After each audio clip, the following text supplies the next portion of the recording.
This is our first look at the iPhone Ultra. And yeah, you heard me right. Not the iPhone Fold, but the iPhone Ultra. We have finally got some massive leaks that give us a real picture of what Apple is actually building in Cupertino. And guys, it is completely wild. We are talking a totally new display architecture, an insane price tag that might genuinely offend you, and some hardware choices that have the whole tech community talking right now. So, let's address that name first. Mark Gurman, who is basically the final boss of Apple leaks, says Apple is leaning heavily toward the name iPhone Ultra instead of iPhone Fold. It makes a lot of sense when you really think about it. Apple loves using the Ultra label to separate their absolute top-tier spare-no-expense tech from the standard everyday lineup.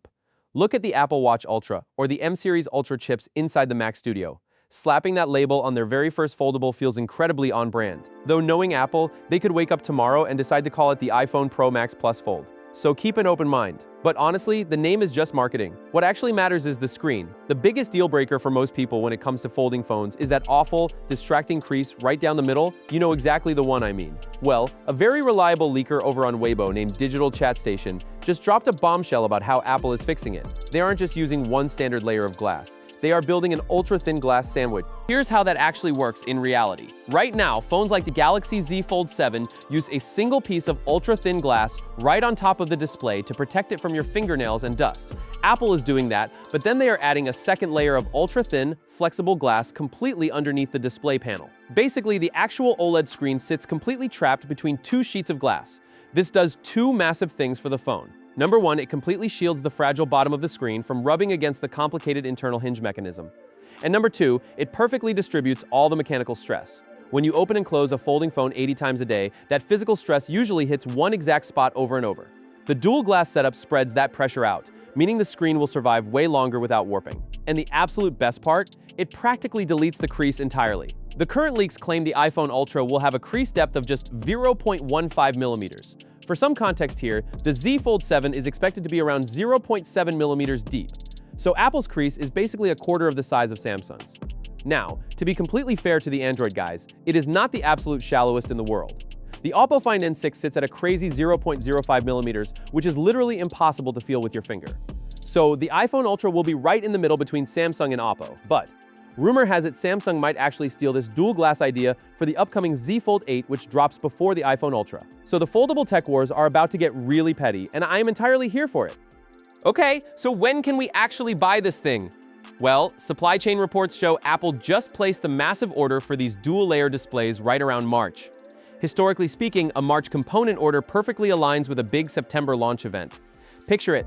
Tim Cook does his whole good morning routine, shows off the standard iPhone 18 Pro, and then the lights go dark and he hits us with the one more thing for the Ultra.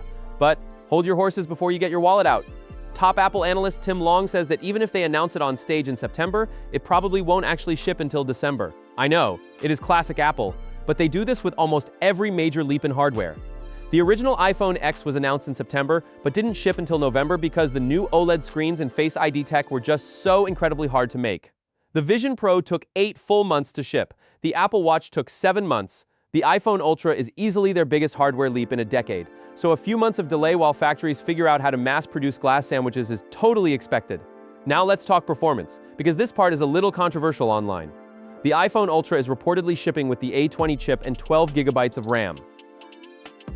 Now, if you are a hardcore Android user, you are probably laughing at that number. 12 gigs for an ultra-tier folding phone? Honestly, I was kind of hoping for 16 gigabytes too, considering this is being marketed as a hardcore productivity device. But let's be real for a second. iOS handles memory entirely differently than Android does. It is stupidly efficient. Since the iPhone Ultra's new UI will probably limit you to 2 apps side by side anyway, 12 gigs is genuinely going to be more than enough. But the behind-the-scenes drama with this RAM is actually fascinating. Because of a massive global RAM shortage right now, Apple is entirely reliant on Samsung to supply these specific 12 gigabyte memory modules. And Samsung absolutely knows they have all the leverage here. They have reportedly negotiated a price of about $70 per RAM module for the Ultra. Compare that to the $30 Apple pays for the RAM in the standard iPhone 17 lineup. That is a huge premium. And just a quick tech fact for you guys, while TSMC prints the actual silicon brain of the Apple processor, the RAM memory itself gets physically slotted into the chip packaging by Samsung. So yeah, Apple's biggest rival is quietly making absolute bank on the iPhone Ultra. But what are you actually doing with all that hardware? Multitasking. Finally, unfolding the iPhone Ultra will reportedly reveal a brand new iPad-inspired user interface. Mark Gurman says Apple is already giving select developers the tools to optimize their existing apps for this.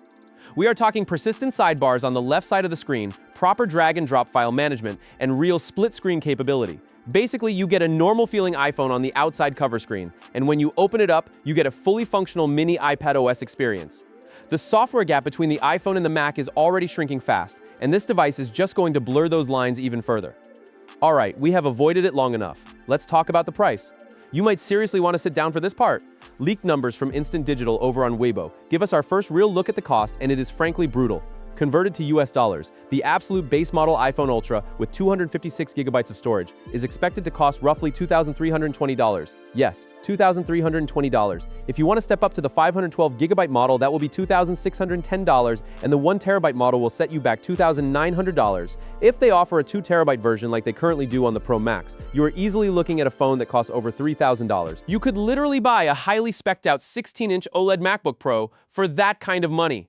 And can we just talk about how slightly insulting a 256 gigabyte base model is at that specific price point? For a device built entirely around high-end productivity and media consumption, 512 gigs should really be the bare minimum. But hey, Apple loves their upselling strategy, and clearly they aren't backing down now. So, there it is, the iPhone Ultra. It has got the dual glass tech, the practically invisible screen crease, true hardware multitasking, and a price tag that requires a second mortgage.